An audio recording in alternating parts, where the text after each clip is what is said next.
Bonjour à toutes et à tous, bienvenue sur le podcast Dans la tête d'un cycliste où on retrouve Loïc Lepoutre, notre coach pour Parole de coach. Bonjour Loïc, bienvenue. Salut Arnaud. Eh bien écoute, on va encore aborder aujourd'hui un sujet passionnant, très intéressant, puisque vous avez été d'ailleurs très nombreux à écouter le premier épisode de Parole de coach autour des fondamentaux du cyclisme. Et aujourd'hui, nous allons aborder la fréquence cardiaque. Alors tu vas nous accompagner Loïc à mieux comprendre pour améliorer notre fréquence cardiaque. Qu'est-ce que tu peux nous dire en introduction autour de la fréquence cardiaque ? Qui dit fréquence cardiaque dit fonction cardiaque. Et déjà, il faut comprendre à quoi ça sert. À quoi sert le cœur et pourquoi on le mesure et qu'est-ce que ça nous donne comme information. Donc déjà, pour faire simple, la fonction cardiaque, c'est la capacité de notre organisme à distribuer l'oxygène qu'on inspire aux différents organes, mais aussi aux muscles surtout. La performance, elle est basée sur cette oxygénation. Plus votre muscle est oxygéné, plus il est capable de produire de l'effort longtemps et à forte intensité. Alors c'est vrai que tu parles de forte intensité, moi j'ai souvenir, et d'ailleurs c'est très intéressant de regarder les enfants faire du vélo. Un enfant qui fait du vélo, il part à bloc tout de suite. Puis après, au fur et à mesure, ça ralentit. Tu vois, donc ça part à bloc. Et pourquoi je te dis ça, c'est que c'est vrai que quand on fait du vélo à haute intensité, on a des douleurs qui apparaissent, et c'est en fait de l'acide lactique qui est produit, je pense, tu vas nous confirmer, mais dans le buste et dans les jambes, parce que le rythme cardiaque, justement, il augmente au fur et à mesure de l'effort, et ça fournit de précieux indicateurs sur la performance, en tout cas dans la durée à laquelle tu es capable de produire un effort à haute intensité. C'est ça, ton cœur distribue donc l'oxygène aux muscles jusqu'à un point maximal qu'on appelle la VO2 max, vous avez tous entendu parler de ça. Et quand vous avez atteint ce maximum, vous utilisez toujours l'oxygène, mais il y a d'autres filières qui vont se mettre en route pour compenser ce manque d'oxygène. Et ces filières-là font intervenir différents mécanismes, et notamment la production d'acide lactique, qui n'est pas limitant en soi, parce qu'en fait, aujourd'hui, on sait que c'est un carburant de l'effort, et l'entraîneur de Pogačar est spécialiste dans ce domaine-là. Tu veux dire que l'acide lactique sera un carburant ? Ah oui, bien sûr, c'est un carburant de l'effort. Oui. Intéressant.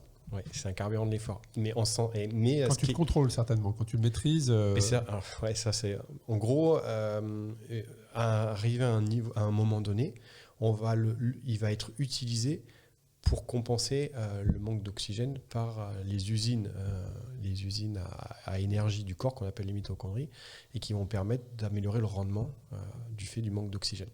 Et en fait, comme tu dis, arrive un moment, ça pique.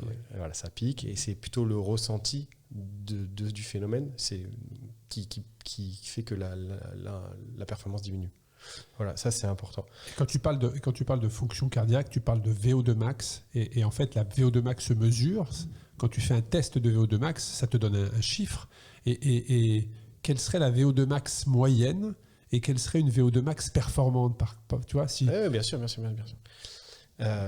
Est-ce que, je sais pas, est-ce qu'à 70 c'est une VO2 max performante? Est-ce que c'est 90? Est-ce que c'est 200? Est-ce que c'est 50? Alors déjà, c'est différent en fonction du sexe, si vous êtes un homme ou une femme. Chez les femmes, le haut niveau il se situe entre 65 et 70, et chez les hommes, le haut niveau il se situe entre 85 et 90, sachant que les champions ils sont vraiment au-dessus de 90. Kylian Jornet a été mesuré à 95, 96. Je crois que... Comment il s'appelle Pogačar, il a été mesuré à 89-90. Gaudu a été mesuré à 92. Voilà, donc là, on est sur des hauts niveaux. Après, on va dire quelqu'un qui déjà a 60-70 chez les hommes est déjà une VO2 max qui est au-dessus de la moyenne. Et chez les femmes, on est plutôt entre 40 et 45. Non, la dernière fois que je l'ai fait, j'étais à 74, donc ça va. Ah ouais, ça va. C'était pas mal. Il y a quelques années. Donc en fait, là, on mesure la quantité d'oxygène par poids du corps que la personne utilise pour produire de l'effort. Okay. Et 74, c'est un niveau élite en cyclisme. Ouais, c'était ça. Voilà. C'était ça. Est-ce qu'il y a d'autres éléments que tu peux nous partager, Loïc, sur la fonction cardiaque ? La fonction cardiaque, donc dit oxygène, mais dit substrat énergétique. C'est-à-dire que c'est la combinaison entre l'oxygène et un substrat énergétique qui va permettre de produire de l'énergie à différents moments. Très simplement, plus il y a d'oxygène à disposition et l'effort est bas, plus on va utiliser l'oxygène avec les lipides, les graisses. plus on va augmenter, plus on va faire intervenir un substrat énergétique utile à produire de l'énergie rapidement, qu'on appelle les glucides, via le glycogène musculaire le sucre. ou hépatique. Voilà, ouais, c'est ça. Voilà, hein. Généralement, les gens vont chercher le sucre pour compenser et permettre d'augmenter l'intensité. Voilà. Exactement. En même temps que le volume, il est de moins en moins important. Voilà. Et ça, cette notion-là, elle est très importante à comprendre parce que c'est ce qui détermine les fameuses zones d'entraînement. Oui, parce que c'est ce qui va te permettre de progresser. Mais pour ça, il faut la fameuse progressivité qu'on a vue justement dans l'épisode précédent. Donc, c'est le travail des zones. Les fameuses zones, alors est-ce qu'il y en a 4, est-ce qu'il y en a 5, est-ce qu'il y en a 6 ? Tu vas nous expliquer tout ça. Mais quelles sont ces zones qui permettent d'identifier dans justement quelle zone tu te situes par rapport à ton cardio et comment les travailler ? Ça, peut-être qu'on le verra après. Mais déjà, quelles sont les différentes zones qui sont identifiées pour un travail d'entraînement cycliste ? Alors, pour déterminer les zones, la façon la plus précise, c'est le test en laboratoire. C'est ce qu'on appelle le test d'effort. Pourquoi la plus précise ? C'est-à-dire qu'aujourd'hui, avec tout ce que l'on a, les home trainers connectés ou même un cardio à l'extérieur, c'est pas suffisamment précis. Parce que c'est une mesure directe. C'est la seule mesure qui va te permettre d'évaluer ton volume d'oxygène utilisé. Ok, parce que tu as le masque. Voilà. Les autres, ce ne seront que des mesures indirectes. Ok, intéressant, très bien. Voilà. Donc l'utilisation des tests d'effort va permettre de déterminer ton volume d'oxygène. Et on verra dans un épisode prochain les éléments complémentaires à ces tests-là qui amènent encore plus de précision. Mais pour faire simple, vous avez votre volume d'oxygène et vous allez faire correspondre des fréquences cardiaques en fonction des différents volumes utilisés. Voilà, jusqu'à son maximum. Et c'est ça qui va déterminer vos zones d'entraînement. De façon très simple, chez tous les cardiologues, dans 9 fois sur 10, ils vous donnent 3 zones. La zone 1 qui correspond à l'endurance de base. La zone 2 qui va vous amener du seuil lactique. Bon, ça j'expliquerai plus tard, mais enfin, c'est l'endurance plus élevée jusqu'à la VO2 max et ce qui est au-dessus de la VO2 max. Et à un entraînement construit sur la fréquence cardiaque, très simple, que vont vous donner les cardiologues, c'est repousser la zone 2 le plus loin possible. Voilà, c'est comme ça que ça fonctionne. Et donc, quand on fait, alors là, tu te parles de 3 zones, quand tu fais un test en clinique, généralement avec effectivement le masque qui te permet de voir ta consommation d'oxygène, plus te donne tes zones, mais toi, ça veut dire que derrière, l'entraîneur reprend ces zones et les duplique pour arriver à 5-6 zones de travail pour un cycliste ? Alors, parce qu'il y a différents modèles de zones. Dans la mesure indirecte, direct comme sur le test d'effort, donc globalement les cardiologues utilisent 3 zones, mais on peut utiliser plusieurs zones. Ça va. Alors là, il y a des zones, il y a des modèles à 5 zones, d'autres à 7. Ça dépend de. 7 étant l'intensité maximum. Ouais, c'est-à-dire qu'au-dessus, c'est-à-dire qu'on va faire 1, 2, 3, 4, 5, c'est ce qu'on appelle l'aérobie, c'est jusqu'à VO2 max. Et 6 et 7, c'est au-dessus de l'aérobie, c'est l'anaérobie. Au-dessus de ta fréquence cardiaque maximum. Et donc on distingue l'anaérobie lactique, où là on va utiliser l'acide lactique pour produire l'énergie, et alactique, où là on va utiliser un autre substrat qu'on appelle la phosphocréatine. Ça c'est intéressant, je pense, parce que c'est, quand tu débutes comme ça ou quand tu découvres un entraînement, est-ce que tu peux, on n'est pas dans les zones, on n'est pas forcément dans le thème, on sort peut-être un petit peu, quoique, est-ce que tu peux nous expliquer justement tout ce qui est aérobie, anaérobie, simplement en quelques mots? Alors aérobie, c'est quand on utilise l'oxygène. Anaérobie, c'est quand, alors c'est pas quand on n'utilise pas l'oxygène, mais c'est quand on est arrivé au maximum de son utilisation et qu'on doit mettre en place des mécanismes pour continuer à produire de l'effort. Donc là, c'est zone 4, c'est-à-dire 1, 2, 3, 4. 1, 2, 3, 4, 5, c'est aérobie. 1, 2, 3, 4, 5, c'est aérobie. Dans les modèles complexes, c'est ça. 1, donc 2, ça 3, veut dire 4, que tu n'as pas ta fréquence maximum. Par contre, anaérobie, tu as besoin d'un substrat pour aller chercher le maximum. Au bout du 5, tu es à la VO2 max. Okay. Et après 6, c'est quand tu vas utiliser en majorité l'acide lactique pour produire de l'énergie. Et 7, c'est quand tu vas utiliser un autre substrat pour produire de l'énergie. Et cette zone 7, c'est la zone du sprint. Voilà. Oui, tu es à une intensité maximum ou une attaque violente. Sur une très courte période. Ouais. Parce que la phosphocréatine, c'est 7 secondes d'utilisation. Voilà, après courte période, c'est ça. Tu fais bien de donner après, un temps. vous puisez les réserves. 7 secondes. Et c'est pour ça que j'aime pas le mot anaérobie, aérobie, parce qu'en fait, anaérobie, aérobie, ça fait penser oxygène et pas oxygène. Mais en fait, tu utilises l'oxygène tout le temps. Et c'est pareil, le fait de distinguer comme ça fait penser qu'en fait, on passe d'une zone à l'autre. En fait, c'est pas ça, tout est concomitant. Tout fonctionne en même temps. Et alors, on parle de zones, je pense que vous l'aurez compris, elles sont toutes personnelles, hein, puisqu'on a tous des battements de cœur différents, une intensité maximum, un maximum, très différent pour chaque être humain.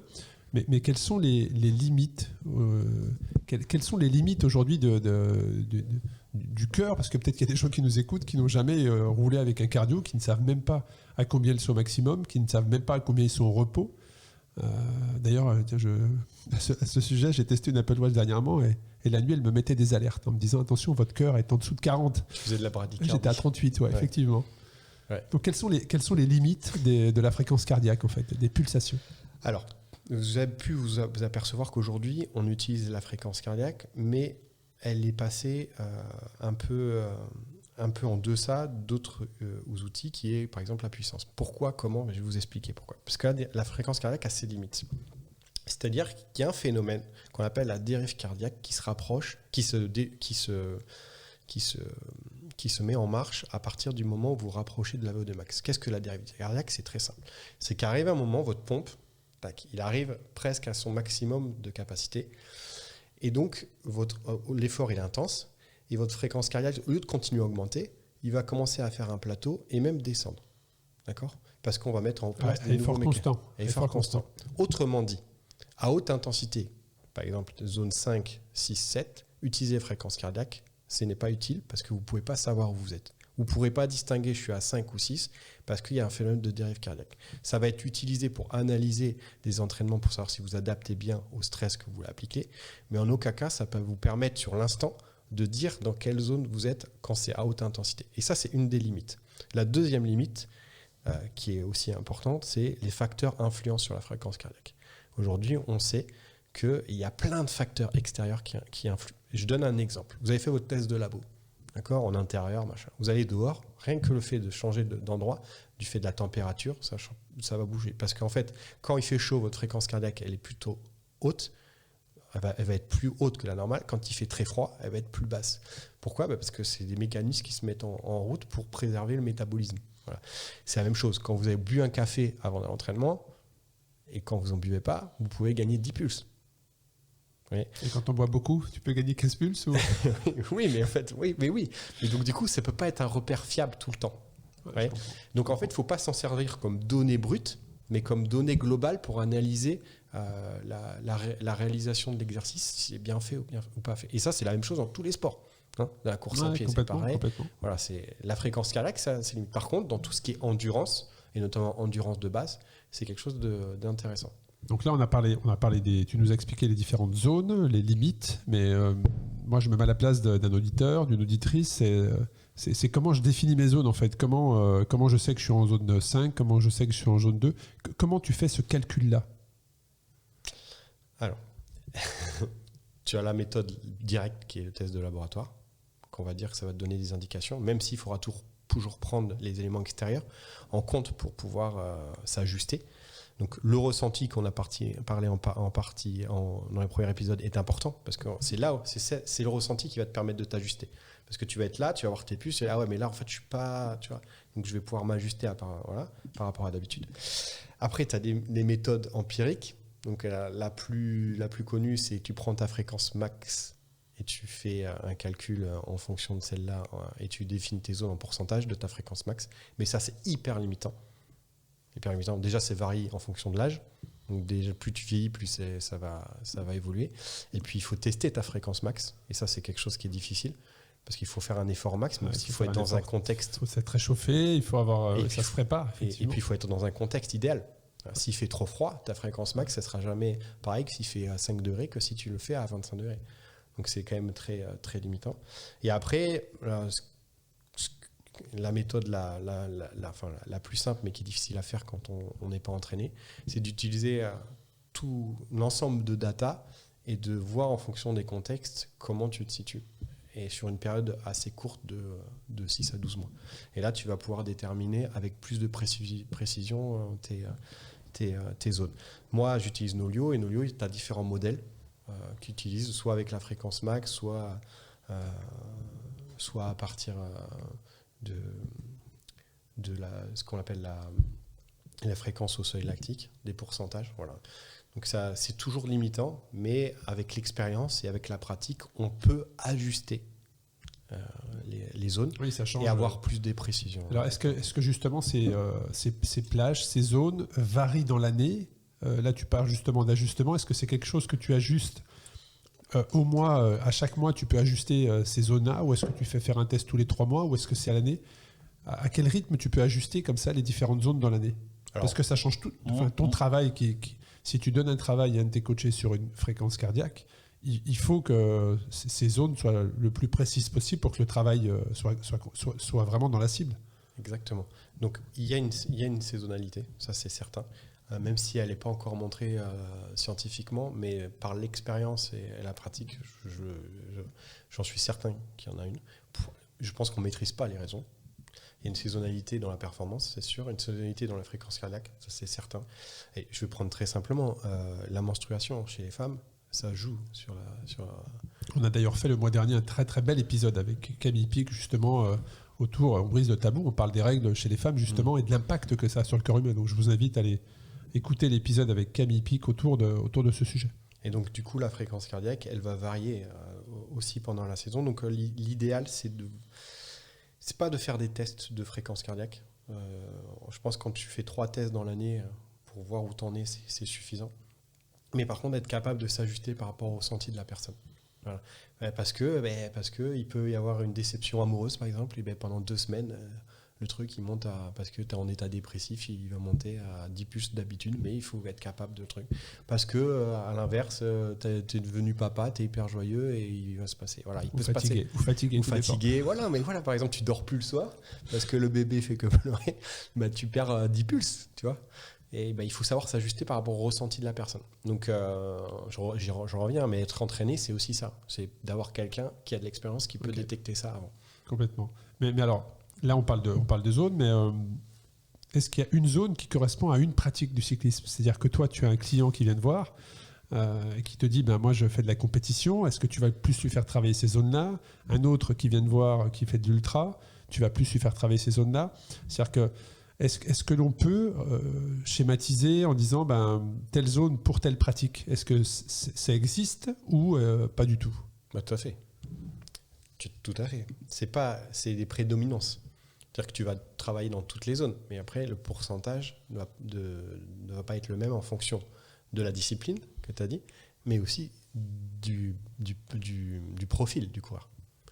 Je prends un exemple très simple. Quelqu'un qui fait des courses UFOLEP ou FFC en 3e catégorie ou en première UFOLEP.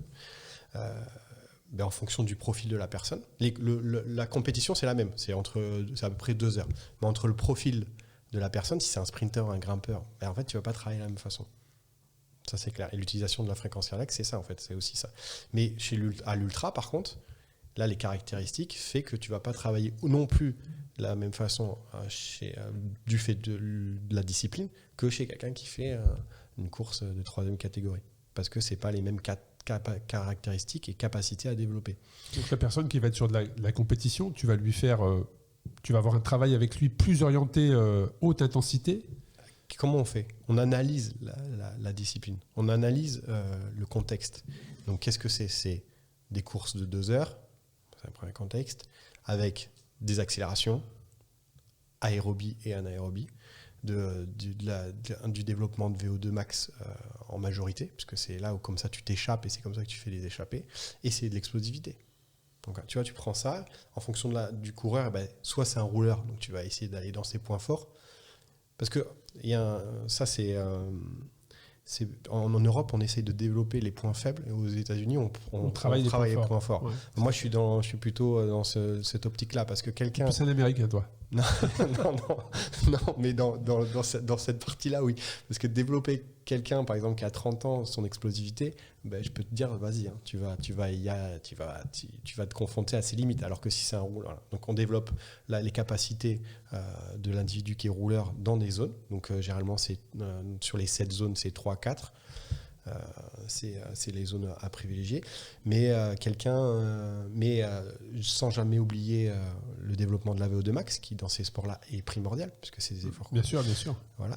Plus tu vas haut en intensité, mieux tu supporteras les accélérations, et c'est à celui qui supporte le plus d'accélération qui gagne la course. Il y a un côté stratégique, mais c'est ça. Plus tu es capable de supporter les hautes intensités le plus souvent possible et de manière répétée avec des écarts très faibles, plus tu es à l'aise en compétition. Le puncher, comme Julien Lafilippe, lui c'est tout ce qui va être lactique. Donc là on va développer la résistance lactique. Et le sprinter, comme Cavendish, là on va travailler tout ce qui est explosivité sur le départ. Et donc là c'est des filières différentes qui sont adaptées et en fonction du contexte. Par contre, un sprinter qui fait de la RAF ou qui fait de l'ultracyclisme, c'est complètement différent. Le travail n'est pas du tout le même. Alors, mais j'ai pris quand même quelques renseignements, et c'est vrai qu'on a tendance à dire effectivement quand tu veux faire de la longue distance qu'il faut travailler uniquement les zones à faible intensité, et j'ai entendu également d'autres échos qui disaient que justement il fallait aussi travailler les hautes intensités pour remonter tes seuils, et que dans ta zone de confort, je te donne un exemple, si ta fréquence cardiaque elle est à 140, de travailler tes hautes intensités pour remonter ce seuil à 150, 160, ce qui veut dire que tu seras capable de rouler plus vite sans produire plus d'efforts en fait. Exactement. Donc on a vu en introduction les différentes zones et à quoi ça correspond par rapport au substrat énergétique. J'ai dit qu'il fallait travailler pour repousser les zones, et le meilleur moyen de travailler pour repousser les zones, c'est travailler à VO2 max. Et quel que soit le contexte, simplement après c'est une question de proportion. Quelqu'un qui fait de la piste, qui est spécialiste de course au point, lui c'est à l'extrême. Quelqu'un qui fait de l'ultra, c'est moins. Donc peut-être que lui sera 30% de travail comme ça, mais celui qui fait de l'ultra sera peut-être 10%. Mais tu as tout à fait raison. Tu as tout à fait raison. La personne qui t'a dit qu'il fallait tout travailler a tout à fait raison. Il ne faut pas se cantonner. Et c'est aussi, je reviens sur l'épisode 1, c'est une question d'adaptation au stress. Si tu appliques tout le temps le même stress, tu as ce qu'on appelle une désadaptation. Donc les gens qui font du long ou des cyclosportifs qui font tout le temps la même intensité, à chaque entraînement, il n'y a plus d'intérêt. Mais ils régressent. C'est même pas qu'il n'y a pas d'intérêt, c'est qu'ils régressent. Ça, il faut qu'ils en aient conscience. On pourra tous me dire ce qu'on veut. Ils régressent, obligatoire. C'est comme avant, l'entraînement empirique en cyclisme, c'était de faire des bornes. Mais ça marche un temps. Mais à un moment donné, ça marche pas. C'était effectivement avant, plus tu faisais d'heures de selle, mieux c'était. Effectivement, tu bornais. Effectivement. Exactement. Et donc, jusqu'à ce que les entraînements structurés sont arrivés. Et même maintenant, je sais qu'il y a des professionnels qui font des séquences très très courtes, mais à une intensité très très importante. Et ça leur suffit. Les professionnels ne passent pas 10 heures sur un vélo pour préparer une compétition. Et donc, du coup, tu utilises la fréquence cardiaque pour développer plutôt les intensités basses. Si tu veux développer tout ce qui est explosivité, résistance ou VO2 max, c'est un outil que tu peux utiliser, mais pas en mesure directe. C'est-à-dire qu'en analyse globale. Je vais donner un exemple. Une séance de PMA, donc puissance maximale aérobie, donc ce qui permet de développer un VO2 max, on n'analyse pas forcément sur la donnée brute, mais plutôt sur la forme des courbes. Voilà. Savoir pour justement éviter d'arriver à des dérives cardiaques. Si tu arrives à des dérives cardiaques, c'est-à-dire que tu n'es plus dans l'adaptation. Ouais, c'est intéressant. Donc c'est très important. C'est parce que beaucoup l'utilisent pour tout. Je sais, je reviens sur la course à pied, mais quand on fait les séances de VMA, il y en a qui utilisent le cardio pour savoir. Mais en fait, ça ne peut pas marcher, ça. Voilà. Et en vélo, c'est pareil. Il faut l'utiliser pour les intensités plutôt basses ou moyennes. Et c'est aussi intéressant pour développer l'endurance. Parce que c'est grâce à ça. Là tu as un vrai outil direct de l'endurance. Parce que là, tu vas savoir tes différences, savoir quel substrat énergétique tu utilises. Et quand on fait de l'ultra, on veut favoriser l'adaptation aux lipides. Parce que trouver à manger, c'est compliqué. Voilà. Ouais. Et donc, plus on est capable d'utiliser les lipides, plus on sera performant et endurant dans l'ultra. C'est pour ça qu'on dit que les sorties longues, quand tu prépares un événement longue distance, sont les sorties un peu brûle-graisse, parce que justement, ton corps va chercher dans cette filière lipidique pour que cette filière lipidique serve de carburant. Et donc, tu peux utiliser la fréquence cardiaque. Sauf qu'il ne faut pas oublier que la dérive cardiaque, et ça, je pense que j'ai oublié de le dire, elle arrive aussi sur la durée de l'effort. J'avais entendu un de tes podcasts où il y avait un concurrent qui racontait qu'il s'entraînait avec qui partait et qui suivait le cardio au départ, et toute la course, mais en fait, ça n'a aucun intérêt, parce qu'au bout de 10 heures, ta fréquence cardiaque, Oui, elle oui, va dériver. Elle s'effondre. Puis Voilà, mais tu l'as plus le temps connu. passe, Voilà. plus ça Et ça s'effondre. ne doit plus être un indicateur, parce que Non. psychologiquement, ça peut te verrouiller complètement. Complètement. Voilà. Et c'est Complètement. ça. Et puis là, on parle du cardio, de la fréquence cardiaque pour progresser, s'entraîner, mais est-ce que les battements du cœur, la fréquence cardiaque n'est pas aussi un indicateur sur la forme physique, sur l'état de fatigue du sportif ? Alors, voilà, ça c'est un élément important. Aujourd'hui, les outils sont tellement bien développés que la fréquence cardiaque est en majorité utilisée pour d'autres choses que l'évaluation de la performance brute, et notamment pour la fatigue. La fatigue est un phénomène global dont le moteur est le système nerveux central. Bon, on parle de fatigue orthosympathique, parasympathique, c'est des mots complexes, mais en fait c'est assez simple à comprendre. Vous avez des fatigues dues à surentraînement, vous avez des fatigues naturelles dues à l'entraînement et qui vont entraîner des adaptations. Vous avez aussi des fatigues qui vont être mixtes entre les deux. Et la fréquence cardiaque va permettre de détecter ce niveau de fatigue et mettre en place des protocoles pour les réduire. Comment ? C'est très simple, vous avez tous entendu de HRV, vous avez tous posé la question de ce que c'est. Si tu suis effectivement le monde du cyclisme, le monde du sport en général, effectivement le HRV, c'est quelque chose qui arrive très souvent dans les conversations, dans la préparation du sportif. C'est quelque chose qui existe depuis très longtemps, qui a été développé par Polar, donc je pense que c'est dans les années fin 90 ou début 2000. Les HRV, c'est simple, c'est la mesure du temps entre chaque pulsation. Dans notre imaginaire, on peut penser que c'est régulier. En fait, c'est pas régulier. Et en fonction de cet intervalle entre ces deux pulsations, et entre ces deux intervalles de pulsation, si vous avez une irrégularité dans le temps, ça détecte le type de fatigue. Voilà. C'est-à-dire que le corps est en stress, en fait. Donc ça, c'est ce qu'on appelle le HRV statique. Donc à quoi ça consiste ? Maintenant, toutes les montres le font, pratiquement. Tu mets ta ceinture le matin, au lever. Tu restes au lit, il y a un protocole très simple. Tu restes 5 minutes au lit, donc c'est au réveil. Tu dois avoir uriné avant pour être le plus détendu possible. Tu restes 5 minutes allongé et tu déclenches et là, il va te mesurer. Et si tu le fais tous les jours, oui, ça va te donner des indications. Voilà. Mais il faut le faire régulièrement. Donc c'est un peu contraignant. Aujourd'hui, il y a des bagues, je ne sais pas si tu connais, oui, Oura, exact. la bague Oura, qui fait ça et qui marche mieux parce qu'en fait, elle te le mesure même au début du réveil, ce qui te donne une mesure beaucoup plus précise et moins contraignante à faire. Donc en fait, ça te donne un état ça te permet de stress de du savoir corps, quelle branche du système neuronal central est activée en majorité et donc mettre à quel niveau de fatigue tu es. Mais attends, parce qu'aujourd'hui ça va plus loin. Il y a des techniques de HRV dynamique, c'est-à-dire qu'on le fait pendant l'effort. Donc là, c'est un peu plus complexe. Mais en gros, c'est qu'on utilise aussi cette méthode-là pour savoir si dans l'effort, tu t'adaptes à l'exercice. Est-ce que ton corps aujourd'hui, il subit le stress et il est capable de s'adapter, ou le stress est trop important ou est-ce qu'il est trop à l'aise aussi ? trop aggrave, et il faut que tu te reposes ou il faut que tu réduises les intensités. Voilà, on en est là. Donc là, c'est en plein développement, c'est pas encore hyper précis, mais ça se rapproche. Et ça, c'est quelque chose qui va révolutionner la pratique à tous les niveaux, parce que c'est utilisé au haut niveau, mais ça va arriver petit à petit. Et ces objets connectés là, comme la bague Oura, ça va la vraiment bague, apporter un les bracelets Whoop également qui donnent un nombre de données, mais juste incroyable, hyper précis sur ton sommeil, sur ta récupération, sur ta température corporelle. C'est vrai qu'on va sur des données qui sont importantes, mais en tout cas, vous l'aurez compris, bien connaître ces fréquences cardiaques, c'est bien se connaître.